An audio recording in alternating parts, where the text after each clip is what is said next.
দশা কেমন হয়, সে পথের পাগল হয়ে যায়, সে পথে পথে কেঁদে বেড়ায়, ওই পথে পথে ঘুরে বেড়ায়। ষড় গোস্বামীর মধ্যেই একজন গোস্বামী ছিল, যার নাম হচ্ছে বাবা সনাতন গোস্বামী। এই সনাতন গোস্বামী একদিন নিচে দেখেছিলেন এবং এই জগৎকে দেখিয়েছিলেন কি জানি। সনাতন গোস্বামী বলছে, আরে এই পৃথিবীতে যা কিছু আছে, এই পৃথিবীতে যা কিছু আছে সবই তো আমার, কিন্তু আমি কার? এই পৃথিবীতে যা কিছু আছে, এই জগতে যা কিছু আছে সবই তো আমার, কিন্তু আমি কার? এই কথা জানবার জন্য সনাতন গোস্বামী ছুটতে ছুটতে চলে যাচ্ছে মহাপ্রভুর কাছে। মহাপ্রভু তখন ছিল কাশী ধামে। ছুটতে ছুটতে গিয়ে চিৎকার করে সনাতন গোস্বামী ডাক দিচ্ছে, প্রভু প্রভু।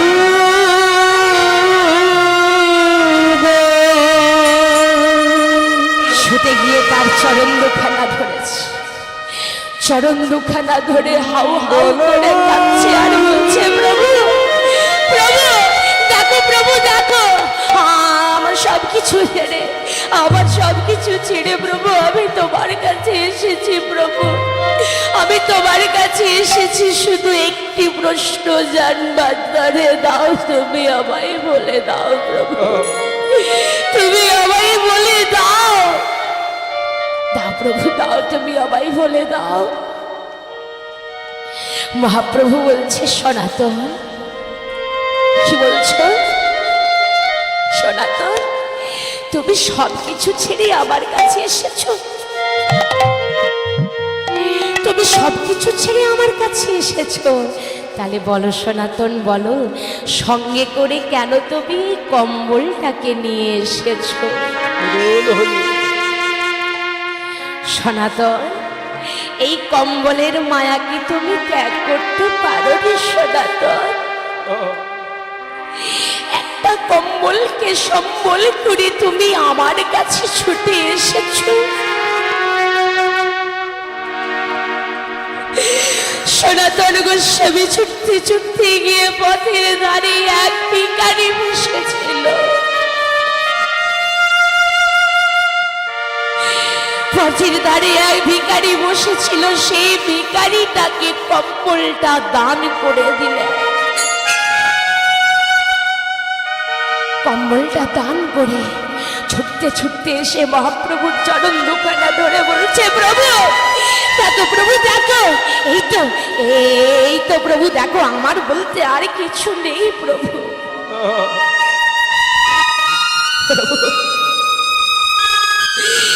আমার বলতে প্রভু আর আমি আমার কাছে কিছু রাখিনি দয়াময়, এবার তুমি আমায় বলে দাও, এবার তুমি আমায় বলো প্রভু বলো। মহাপ্রভু বলছে, সনাতন বলো বলো, তুমি আমার কাছে কি জানতে চাও? বলছে, প্রভু আমি কি জানতে চাই? আচ্ছা প্রভু, এই পৃথিবীতে এই জগতে যা কিছু আছে সবই তো আমার, কিন্তু বলো প্রভু বলো, আমি কার? বলো প্রভু বলো, আমি কার? কি আমার পরিচয়, কি আমার কর্তব্য? দাও প্রভু দাও, বলে দাও। মহাপ্রভু বলছে, সনাতন শোনো, শুধু তোমার নয়, শুধু তোমার নয় সনাতন, আমাদের প্রত্যেকটা জীবের একটাই পরিচয়। কি বাবা, আমাদের সকলেরই একটাই পরিচয়? কি মা, আমাদের সকলেরই একটাই পরিচয়? না না, আমাদের সকলের আলাদা আলাদা পরিচয় নয়, কিন্তু ভগবান বলছে আমাদের মহাপ্রভু বলছে, সনাতন, আমাদের প্রত্যেকটা জীবের একটাই পরিচয়, কি জানো? আমাদের সকলের একটাই পরিচয় বাবা, না জীব নিত্য কৃষ্ণ দাস। আমরা সকলে হলাম কৃষ্ণের দাস, ভগবানের দাস। কিন্তু আমাদের কি মনে আছে, মনে আছে যে আমরা ভগবানের দাস? না, সকালবেলায় ঘুম থেকে উঠে আমরা আমার আমার আমার আমার করে চলি, কিন্তু মা এখন আমরা ভগবানের দাস এটা তো আমাদের মনে নেই, কারণ এখন তো আমরা ভগবানের দাস নই, এখন আমরা হলাম মায়ার দাস। তাই তো বাবা আমাদের কলিযুগের ভগবান শ্রীকৃষ্ণ চৈতন্য মহাপ্রভু এই কলিকালে নেমে এসেছে। কিসের জন্য? এই কলির জীবকে চৈতন্য দান করার জন্য। তা হ্যাঁ বাবা, আমরা তো কলির জীব, তাহলে আমাদের চৈতন্য হবে কিসে? আমাদের চৈতন্য হবে কিসে মা? না, আগে আমাদের চেতনাটাকে জাগ্রত করতে হবে। আর এই চেতনাটাকে জাগ্রত করতে হলে বাবা, আজ আমি একটু মনে করিয়ে দেব সেই পঞ্চ পাণ্ডবের কথা। পঞ্চ পাণ্ডব যখন বনবাসকালে ছিল, কথাটা মন দিয়ে শ্রবণ করবেন, যখন বনবাসকালে ছিল, দাদা যুধিষ্ঠির ভাই ভীমকে ডেকে বলছে, ওরে ভাই দেখ না, আমার প্রচন্ড জল পিপাসা পেয়েছে। ওরে ভাই জানা যা, একটু এগিয়ে যা, দেখ না ভাই কোথাও যদি আমার জন্য একটু জল পাস।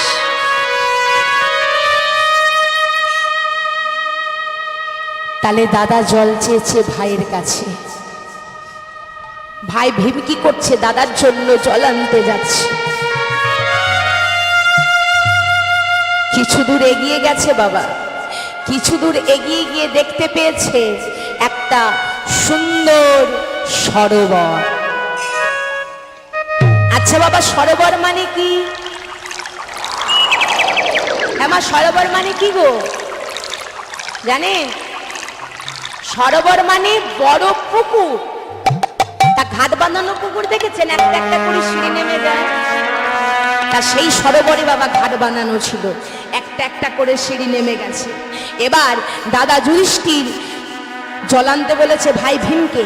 ভাই ভীম দাদার জন্য জল নেবে বলে ওই একটা একটা করে সিঁড়ি নেমে গিয়ে, আর যেই না ওই সরোবরের জলের মধ্যে হাত দিতে যাবে,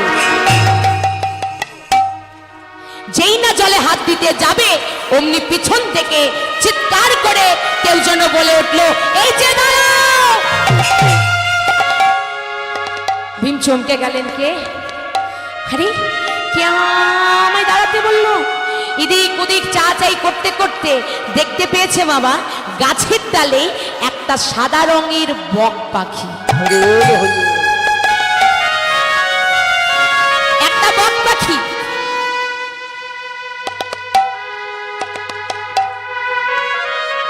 যেই না বক পাখিটাকে দেখেছে, অমনি বক পাখিটা বলে উঠলেন, এই যে শুনুন, বলে এই সরোবর আমার, এই এলাকা আমার, এখানে জল নিতে হলে আমার চারটে প্রশ্ন আছে। আমার চারটে প্রশ্নের উত্তর যদি আপনি দিতে পারেন তাহলে জল পাবেন, নইলে সঙ্গে সঙ্গে আপনার মৃত্যু হবে। হ্যাঁ বাবা, হঠাৎ করে যদি আমাদেরকে একটা পাখি প্রশ্ন করে আমরা অবাক হব না? ভাই ভীম বলছে, বাবা সামান্য একটা পাখি তার আবার প্রশ্ন, সামান্য একটা বক পাখি তার আবার প্রশ্ন। বলে এই যে আপনার প্রশ্নের উত্তর দিতেই আমি নিজেকে প্রস্তুত নই, আমি পারবো না। জোর করে জলের মধ্যে হাত দিয়েছে, অমনি বাবা তার মৃত্যু হয়ে গেছে। যেমনি মারা গেছে, 1 ঘন্টা পেরিয়ে গেল। দাদা যুধিষ্ঠির চিন্তা করছে 1 ঘন্টা হয়ে গেল, ভাই ভীম এখনো এলো না। ওরে ভাই অর্জুন, যাই এবার তুই একটু এগিয়ে গিয়ে দেখ না ওখানে কি কোনো বিপদ টিপদ হচ্ছে, যা দেখ। এবার অর্জুন যাচ্ছে, যেই না কিছু দূর এগিয়ে গেছে অমনি দেখতে পেয়েছে সেই সরোবর। যেই না দেখতে পেয়েছে বলছে, আরে এই সরোবরে আগে একটু আমি হাতে মুখে জল নিয়ে নিই, তারপর তাকে খুঁজবো। এবার অর্জুন যেই না জলের মধ্যে হাত দিতে যাবে অমনি পিছন থেকে চিৎকার করে কেউ যেন আবার বলে উঠলো, এই যে দাঁড়াও। অর্জুন দেখতে পেয়েছে সেই বক পাখি। অমনি বক পাখিটা বলে উঠলেন, এই যে বলি এই সরোবর আমার, এই এলাকা আমার, এখানে জল নিতে হলে আমার 4টে প্রশ্ন আছে। আমার 4টে প্রশ্নের উত্তর যদি দিতে পারো তাহলে জল পাবে, নইলে সঙ্গে সঙ্গে আপনারও মৃত্যু হবে। অর্জুন বলছে, বেশ তাহলে বলুন আপনার 4টে প্রশ্ন কি? আপনার 4টে প্রশ্ন কি? বক পাখিটা বলছে, আমার 4টে প্রশ্ন হচ্ছে, কি বার্তা, কি আশ্চর্য পথ বলিকারে কোনজন সুখী হয় এই চরাচরে। অর্জুন বলছে, বাপরে বাপ, এমন প্রশ্ন আমি বাপের জন্মও শুনিনি, আমার দ্বারাই হবে না, আমি পারবো না। জোর করে জলে হাত দিয়েছে, অমনি তারও মৃত্যু হয়ে গেছে। 2 ভাইয়ের মৃত্যু হলো। আরো 2 ভাই এলো, নকুল আর সহদেব, ওই একই ভাবে তাদেরও মৃত্যু হলো। তাহলে 4 ভাইয়ের মৃত্যু হলো বাবা, বাকি আছে আর একজনকে বলুন তো? যুধিষ্ঠির মহারাজ। যুধিষ্ঠির মহারাজ চিন্তা করছে, ব্যাপারটা কি? ভাইরা আমার একে একে যাচ্ছে, কিন্তু কেউ ফিরে আসছে না। না না, আমায় একটু এগিয়ে গিয়ে দেখতে হবে ওখানে কি ঘটনা ঘটছে। এবার যুধিষ্ঠির যাচ্ছে, যেই না এগিয়ে গেছে কিছু দূর যাওয়ার পরেই দেখতে পেয়েছে সেই সরোবর। দেখবেন বাবা, পুকুরের মধ্যে যদি পদ্ম ফুল ফোটে দেখবেন সেই পুকুরটা কিন্তু দেখতে খুব ভালো লাগে। আরে এত সুন্দর সরোবর, একটু আমি জলপান করে নি, তারপর ভাইদেরকে খুঁজবো। এবার যুধিষ্ঠির মহারাজ যেই না জলের মধ্যে হাত দিতে যাবে অমনি পিছন থেকে চিৎকার করে আবার বলে উঠলেন, এই যে। যুধিষ্ঠির চমকে গেলেন, কে কে আমায় দাঁড়াতে বললো? এদিক ওদিক চাতাই করতে করতে দেখতে পেয়েছে সেই বক পাখি। বক পাখিটা বলে উঠলেন, এই যে বলি এই সরোবর আমার, এই এলাকা আমার, এখানে জল নিতে হলে আমার 4টে প্রশ্ন আছে। আমার 4টে প্রশ্নের উত্তর যদি আপনি দিতে পারেন তাহলে জল পাবেন, নইলে সঙ্গে সঙ্গে ওই একই ভাবে আপনারও কিন্তু মৃত্যু হবে। যুধিষ্ঠির মহারাজ হাত জোড় করে বলছে, বলুন বলুন তাহলে আপনার 4টে প্রশ্ন কি? আমার গুরুদেবের যদি কৃপা হয়, যদি করুণা হয়, আমি নিশ্চয়ই উত্তর দিতে পারবো। তাহলে দেখুন বাবা, তার আগে জানতে হবে যুধিষ্ঠির কাকে বলা হয়। নাম যে তার যুধিষ্ঠির। যুধিষ্ঠির কাকে বলা হয়? দেখবেন বাবা, আমাদের যখন কারোর সঙ্গে ঝগড়াঝাটি হয়, হ্যাঁ মা, ঝগড়া হলে মনের মধ্যে রাগ হয়, আর রাগ হলে মাথার কিছু ঠিক থাকে, মাথা চঞ্চল হয়ে যায়, চোখগুলো বড় বড় হয়ে যায়, লাল হয়ে যায়। রাগের বশে যে আমরা তখন কি করি, কিচ্ছু ঠিক থাকে না। কিন্তু এখানে বলছে বাবা, যুদ্ধে যার মন স্থির তাকেই বলা হয়েছে যুধিষ্ঠির। যুদ্ধে যে মনটাকে স্থির রাখতে পারে তাকেই বলা হয়েছে যুধিষ্ঠির। যুধিষ্ঠির মহারাজ হাত জোর করে বলছে, বলুন আপনার 4টে প্রশ্ন কি? বক পাখিটা বলছে, আমার 4টে প্রশ্ন, আমার 4টে প্রশ্ন হচ্ছে, কি বার্তা, কি আশ্চর্য পথ কলিকারে কোনজন সুখী হয় এই চরাচরে। আচ্ছা, কি বার্তা? বার্তা মানে কি বাবা? খবর, তাই তো?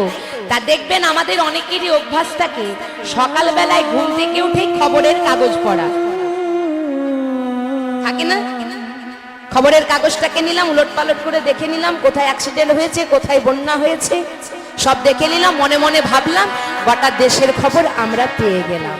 হরি বল, হরি বল। কিন্তু যুধিষ্ঠির মহারাজ তো এখানে সে বার্তার কথা বলেনি। তিনি বার্তা বলতে বুঝিয়েছে এই পৃথিবীতে কি জন্য এখানে আমরা এলাম, আবার এখান থেকে ওখানে আমরা কিভাবে ফিরে যাব। এটাই হচ্ছে আমাদের একমাত্র বার্তা। হরি বল, হরি বল। দেখুন বাবা, এর জন্য যে আমাদেরকে কঠিন সাধনা করতে হবে না বাবা, এর জন্য আমাদেরকে কি করতে হবে জানেন? শুধু আমাদেরকে কর্মটাকে ঠিক করতে হবে। কর্ম নাই বা মিলিয়া তারে, কর্ম করো, কিন্তু তুমি কর্মের ফলের আশা করো না। হরি বল, হরি বল। এই যে বাবা, আজ আপনারা এত এত ভক্ত এখানে এসেছেন, হরিনাম সংকীর্তন শ্রবণ করছেন, আজ যদি বাবা আপনারা মনে মনে ভাবেন যে এই মুহূর্তে এখানে আজ আমরা এসেছি, তাহলে তার ফল কি হবে বলুন তো? যদি বলেন হ্যাঁ আজ আমরা এসেছি, তাহলে তার ফল হবে শূন্য। আর আপনারা যদি মনে করেন না না আমরা তো নিমিত্ত মাত্র,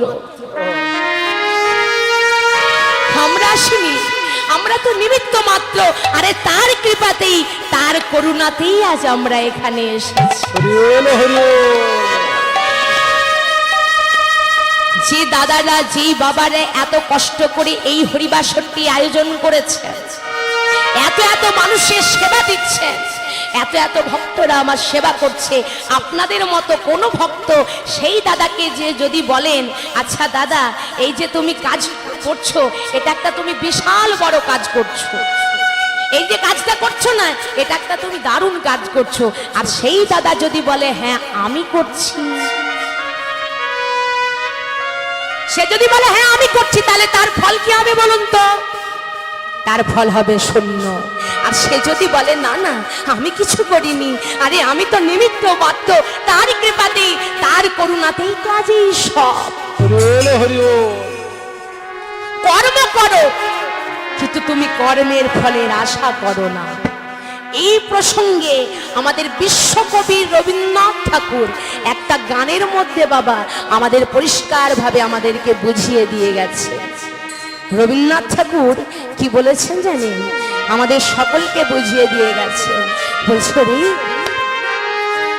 আজ প্রণমি তোমারি চলিব নাথ সংসার কাজে। নিতাই হরি বল, হরি বল। আমি তোমারে চলিব নাথ সংসার কাজে। আজ প্রণমি তোমারি চলিব নাথ সংসার কাজে। আজ প্রণমি তোমারে চলিব নাথ সংসার কাজে। তুমি আমার নয়নে নয়ন রেখো, আমার নয়নে নয়নে রেখো। আমার নয়নে নয়ন রেখো। তুমি আমার নয়নে নয়নে রেখো। অন্তর মাঝে আজ প্রণমি তোমারে চলিব নাথ সংসার কাজে। আজ প্রণমি তোমারে চলিব নাথ সংসার কাজে। গানটায় কি বলছে বাবা? বলছে আজ প্রণমি তোমারে চলিব নাথ সংসার কাজে, মানে তোমার কৃপা ছাড়া, তোমার করুণা ছাড়া আমরা এক মুহূর্ত চলতে পারি না। হরি বল, হরি বল। সকাল বেলায় ঘুম থেকে উঠে বাবা আমরা এটাই চিন্তা করব ওই ভগবান আজ আমাদের কৃপা করে জাগিয়েছে বলেই কিন্তু আমরা জেগেছি। ভগবান যদি না জাগাতো আমরা ঘুমিয়েই থাকতাম। হরি বল হরি। তার প্রমাণ দেখবেন বাবা, কত মানুষ হসপিটালে কোমায় চলে যায়। কোমায় চলে যাওয়া মানে জীবনটা থাকে, নাড়াচাড়াও করতে পারে না, কথাও বলতে পারে না। কিন্তু এটা তো আমরা জানি, ভগবানের যদি কৃপা হয়, ভগবানের যদি করুণা হয়, কোমার থেকেও মানুষ কিন্তু আবার এ জগতে ফিরে আসে। হরি বল হরি। তাহলে আপনারা আমাকে প্রশ্ন করতে পারেন, হ্যাঁ মা, ওই মন্দিরে গিয়ে, ওই ঠাকুর ঘরে গিয়ে আমরা যে ভগবানকে পুজো করি, কিন্তু কই আমরা তো ভগবানকে দেখতে পাই না। কি বাবা, মন্দিরে গিয়ে ঠাকুর ঘরে গিয়ে আমরা ভগবানকে দেখতে পাই না। কিন্তু বিশ্বকবি এটাই বললেন, ওগো তোমরা ওই মন্দিরে গিয়ে, ঠাকুর ঘরে গিয়ে ভগবানকে খুঁজলে পাবে কি করে? ভগবান তো আমাদের ঠাকুর ঘরে নাই। হরি বল হরি বল। ভগবান আমাদের আছে কোথায়? কোথায় আছে? হৃদয় দেবতা রয়েছে প্রাণ, মনে যেন তাহার নিয়ত জানি। হৃদয় দেবতা রয়েছে মন যেন তাহার নিয়ত জানে। হৃদয় দেবতা রয়েছে প্রাণ, মনে যেন তাহার নিয়ত জানি। হৃদয় দেবতা রয়েছে প্রাণ, মন যেন তাহার নিয়ত জানে। ভমর চিন্তা করে রে জন সহলহে। রবি তোমারে চলিব নাথ সংসার কাজে। রবি তোমারে চলিব নাথ সংসার কাজে।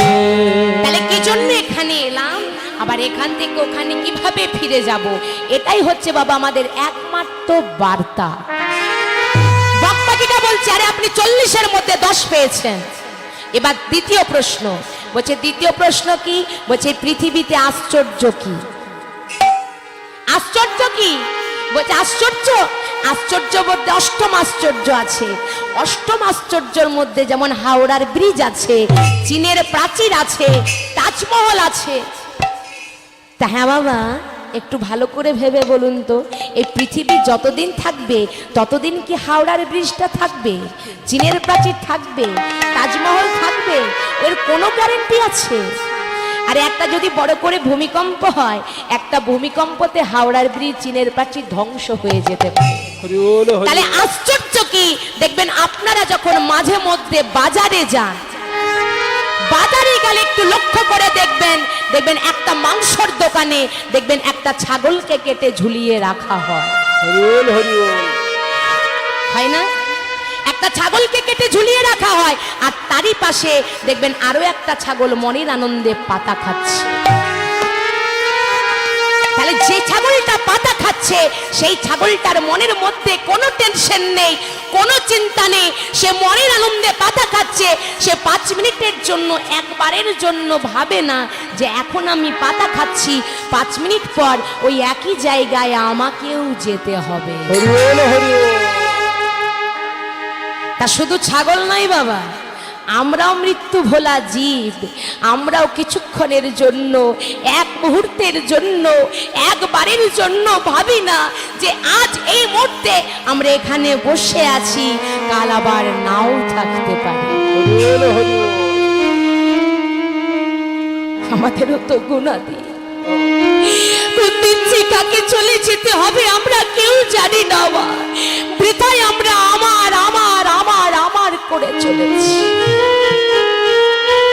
তাই তো বলছে বাবা, প্রতিদিন জীবিগণ যায় জম ঘরে, প্রতিদিন জীবিগণ যায় জম ঘরে। যারা শেষে রহে তারা ইহা মনে করে আমরা চিরজীবী হইব অমর। ইয়া হইতে কি আশ্চর্য আর পৃথিবীর ভিতর।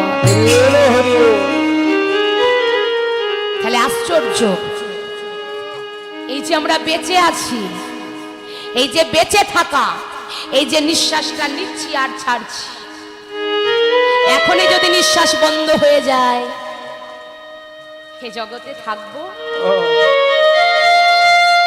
এই যে বেঁচে থাকা, এই যে নিঃশ্বাস নিচ্ছি আর ছাড়ছি, এটাই হচ্ছে বাবা আমাদের আশ্চর্য।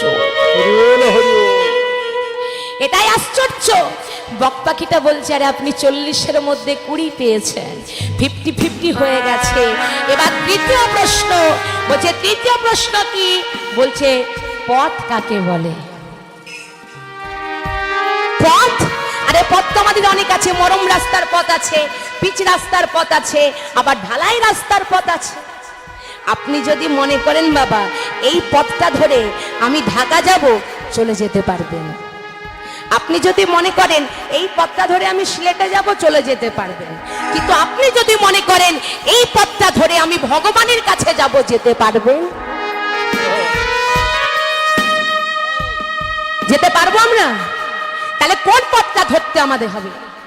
না, মহাজন যে পথ দেখিয়ে দিয়ে গেছে, মহাজন যে পথটা বলে গেছে, সেই পথ ধরে তার পিছনে পিছনে আমাদেরকে যেতে হবে। এটাই হচ্ছে আমাদের একমাত্র পথ। বকপাখিটা বলছে, আরে আপনি 40-এর মধ্যে 30 পেয়েছেন, এবার শেষ প্রশ্ন। বলছে শেষ প্রশ্ন কি? বলছে পৃথিবীতে সুখী কারা? তাই আমার সুখী কারা? যার অগাধ টাকা, যার কোটি কোটি টাকা, সেই তো সুখী। কি ঠিক বললাম? বলছে যার অগাধ টাকা, কোটি কোটি টাকা, একবার তাকে কি জিজ্ঞাসা করুন তো, দাদা আপনি কেমন আছেন? কি বলবে জানেন? বলবে ভাই মোটামুটি আছে, কোন রকম চলে যাচ্ছে। সেও কিন্তু বলতে পারবে না বাবা যে হ্যাঁ আমি সুখে আছি, ভালো আছি। বলছে সুখী কারা? বলছে একমাত্র সুখী তারা, অপবাসী অঋণী হয় যে জন, যদ্যপি মধ্যাহ্নকালে করে শাক অন্ন ভোজন। মানে যারা শাক ভাত খায়, বাজারে যাদের 1 টাকাও ঋণ নাই, তারা হচ্ছে সুখী। তাহলে আপনারা আমাকে প্রশ্ন করতে পারেন, হ্যাঁ মা এত এত ভক্তের সামনে, এই মাইকের সামনে তুমি দাঁড়িয়ে বললে বাজারে ঋণ না থাকলে, মানে ধার না থাকলে নাকি সুখী হওয়া যায়। তাহলে দেখো মা আমি বাজারে কোথাও ধার ঋণ কিচ্ছু করিনি, তাহলে হ্যাঁ মা আমি কেন সুখী নই? আমাদের বুঝে নিতে হবে বাবা, যুধিষ্ঠির মহারাজ এখানে বাজারের ঋণের কথা বলেনি। কোন ঋণের কথা বলেছে? আর এই পৃথিবীতে যেদিন আমরা জন্মগ্রহণ করে এলাম, ভগবান আমাদের মাথার মধ্যে 5টি ঋণের বোঝা চাপিয়ে দিয়েছে। কি?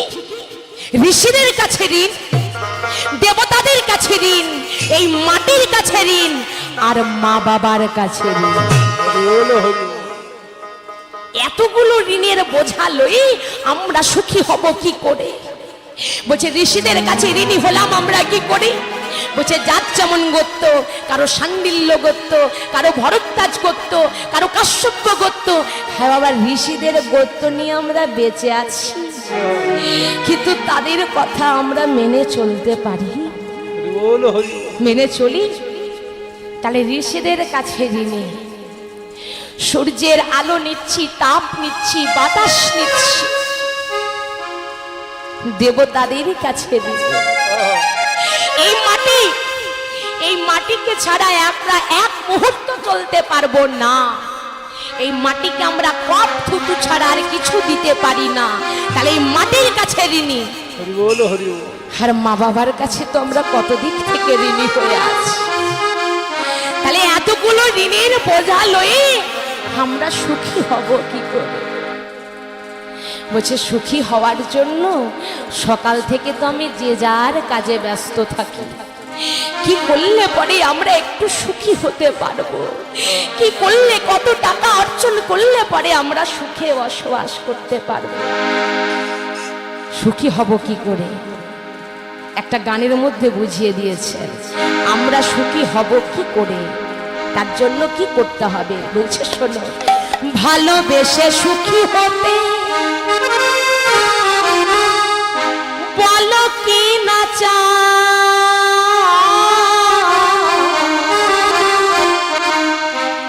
রাধা সুখী হয়েছিল পেশা মোরা, আমিও রাধার মতো ভালো বেসে যাব, হয় কিছু পাবো না সবই হারাবো। এই যে দেখো প্রাণের সঙ্গে সবাই তো সুখী হতে চায়, কেউ সুখী হয় কেউ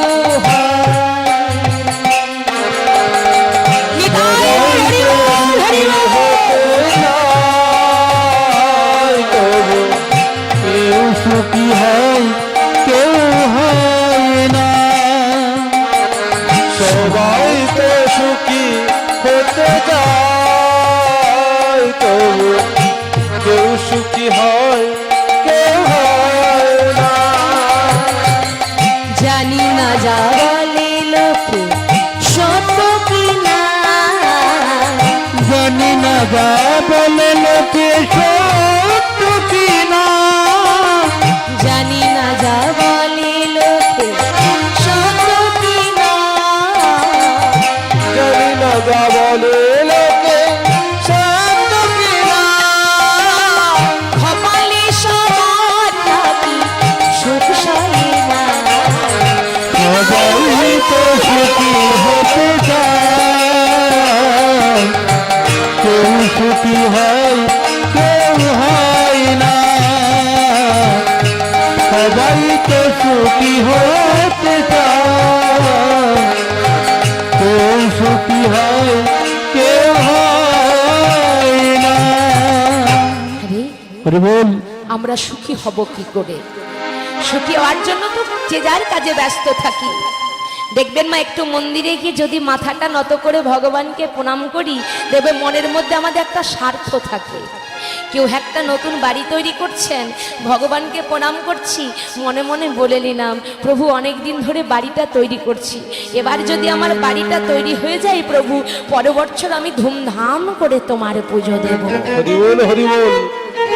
এই তো প্রণাম, এই যে স্বার্থ, এই স্বার্থই তো আমাদের সুখী হতে দেয় না।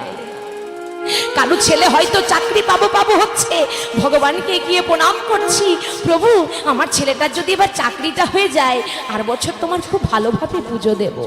হরি বল। আরে আমাদের ইচ্ছে মতো করে আমরা ভগবানের কাছে চেয়ে নিচ্ছি, কিন্তু তিনিও তো আমাদের কাছ থেকে কিছু চায়। আমরা কি একবারও ভাবি যে ভগবান তিনি আমাদের কাছে তো কিছু চাইতে পারে, তাহলে আমরা সুখী হব কি করে? বলছি আমরা সুখী হব সেদিন যেদিন আমরা রাধারানীর মতো করে গোবিন্দকে ভালোবাসতে পারব। হরি বল হরি বল। রাধারানী গোবিন্দকে কেমন ভালোবেসেছিল, তার ভালোবাসার মধ্যে কোনো স্বার্থ ছিল না মা। সে শুধু বলতো, প্রভু আমার কিছু চাই না, প্রভু আমার কিছু চাই না, প্রভু আমি আমি তোমার সুখী সুখী। হরি বল হরি বল। অমনি বাপ্পাকিটা বলে উঠলেন, ধন্য ধন্য ধন্য তুমি ধর্মপুত্র যুধিষ্ঠির, তুমি ধন্য। যেই না বক পাখিটা এবার তার নাম বলে দিয়েছে, যুধিষ্ঠির মহারাজ অবাক হয়েছে, এ কি একটা পাখি আমার নাম বলে দিল? বলছে কি আপনি একটা সামান্য বক পাখি হয়ে আপনি আমার নাম বলে দিলেন কি করে? বলুন তাহলে আপনি কে? আপনি তো তাহলে সামান্য একটা বক পাখি হতে পারেন না, আপনি আমার নাম জানলেন কি করে? বক পাখিটা বলছে, শুধু তোমার নাম কি? যুধিষ্ঠির মহারাজকে বলছে, শুধু তোমার নাম কি? আরে তুমি যে বংশে জন্মগ্রহণ করেছো সে বংশে আমি সবাইকে চিনি, তাই তাহলে বলুন আমি কোন বংশে জন্মগ্রহণ করেছি? আপনি আপনি চন্দ্র বংশে জন্মগ্রহণ করেছেন। আর চন্দ্র বংশের প্রথম পুরুষ হচ্ছে স্বয়ং ভগবান বিষ্ণু। বিষ্ণুর নাভি থেকে সৃষ্টি ব্রহ্মা, ব্রহ্মার পুত্র অত্রি, অত্রির পুত্র সোম, সোমের পুত্র বুধ, বুধের পুত্র পুরুরুবা, পুরুরুবার পুত্র আয়ুষ, আয়ুষের পুত্র নহুষ, নহুষের পুত্র জরাচি, জরাচির পুত্র যদু, যদুর পুত্র পুরু, পুরুর পুত্র জন্মেঞ্জয়, জন্মেঞ্জয়ের পুত্র প্রতিশন, প্রতিশনের পুত্র চারুপদ, চারুপদের পুত্র বহুমাপ, বহুমাপের পুত্র সংজাতি, সংজাতির পুত্র অসংজাতি, অসংজাতির পুত্র রুদ্রাশ্র, রুদ্রাশ্রর পুত্র ঋতেশু, ঋতেশুর পুত্র রস্তিনাভ, রস্তিনাভের পুত্র রেভি, রেভির পুত্র ভরত, ভরতের পুত্র দুষ্যন্ত, দুষ্যন্তর পুত্র সংবরণ, সংবরণের পুত্র সুধনু, সুধনুর পুত্র সহস্র, সহস্রর পুত্র চবন, চবনের পুত্র প্রীতি, প্রীতির পুত্র উপরিচর বসু, উপরিচর বসু পুত্র জরাসন্ধ, জরাসন্ধর পুত্র দেবজিতি, দেবজিতির পুত্র ঋক, ঋকের পুত্র প্রদীপ, প্রদীপের পুত্র দিলীপ, দিলীপের পুত্র বিচিত্র বীর্য, বিচিত্র বীর্যের পুত্র শান্তনু, শান্তনুর পুত্র পাণ্ডু, আর পাণ্ডুর পুত্র হচ্ছে বাবা ধর্মপুত্র যুধিষ্ঠির।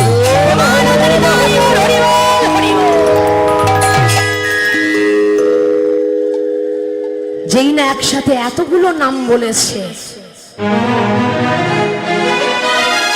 যুধিষ্ঠির মহারাজ চিৎকার করে বললেন না না, আপনি আপনি তাহলে সামান্য একটা বকপাকি হতে পারেন না। বলুন বলুন আপনি কে? বকপাকিটা বলছে আমি কে জানো? আমি হলাম স্বয়ং সাক্ষাৎ ধর্ম।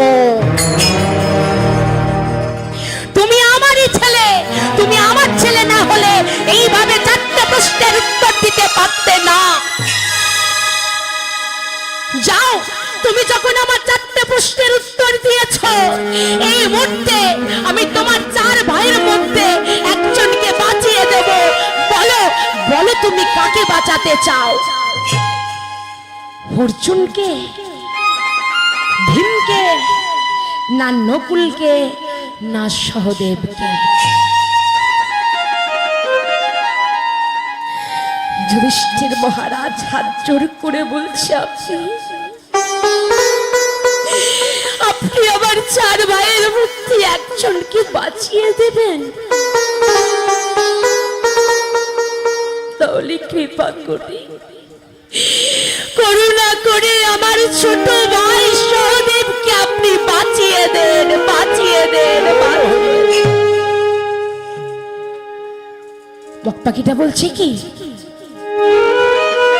আরে তোমার ছোট ভাই সহদেবকে বাঁচাবো? আরে ও তো তোমার সৎ মায়ের সন্তান,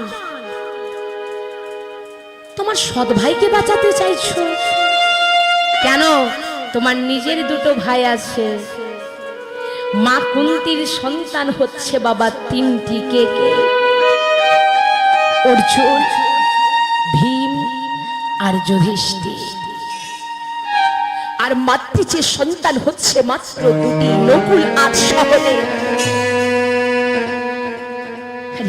তোমার নিজের দুটো ভাই আছে, অর্জুন আছে, ভীম আছে, তাদেরকে বলো আমি তাদের একজনকে বাঁচিয়ে দিই। তুমি তোমার সৎ মায়ের সন্তান ছোট ভাইকে কেন বাঁচাতে চাইছো? যুধিষ্ঠির মহারাজ হাত জোর করে বলছে আমি আমার ছোট ভাই সহদেবকে কেন বাঁচাতে চাইছি জানি? কেন বাঁচাতে চাইছি জানি? আমার মা কুন্তি যেদিন মারা যাবে, আমার মা কুন্তি যেদিন মারা যাবে, আমার মা কুন্তির পিণ্ড দান করব আমি। আর আমার মা মাতৃজা যেদিন মারা যাবে, তার দুটো সন্তানের মধ্যে যদি একজনও বেঁচে না থাকে, তাহলে আমার মা মাতৃজার করবে কে? তাহলে আমার মা মাতৃ যাচ্ছে জন্মটা বৃথা হবে। তাহলে যদি বাঁচাতে চান কৃপা করে করুণা করে আমার ছোট ভাই সহদেবকে আপনি বাঁচিয়ে দেন।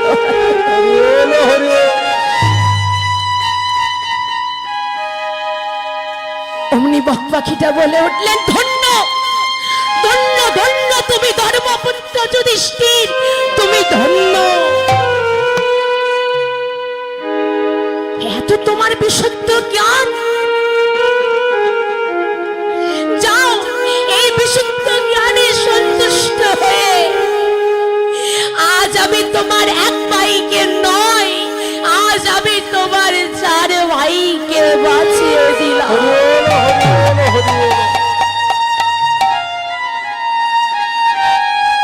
তাহলে বাবা আমরা আগেই বলেছি, কর্মা নাই বা মেলিয়াতে কর্ম করো, কিন্তু তুমি কর্মের ফলের আশা করো না। আমাদের কর্ম যদি ঠিক থাকে, আমাদের ধর্ম যদি ঠিক থাকে মা, তার ফল আমরা ঠিকই পাবো। আপনারা বলতে পারেন, হ্যাঁ মা সব সময় ধর্ম করব? ধর্ম তো একটা ব্যাগ নয় যে সব সময় ধর্মকে নিয়ে আমরা ঘুরে বেড়াবো। কিন্তু ভগবান কি বলেছে জানে? ভগবান বলছে, রে শোন শোন, তোরা কি করবি? আগে ধর্ম রে পরে ধর্ম রে, আগে ধর্ম রে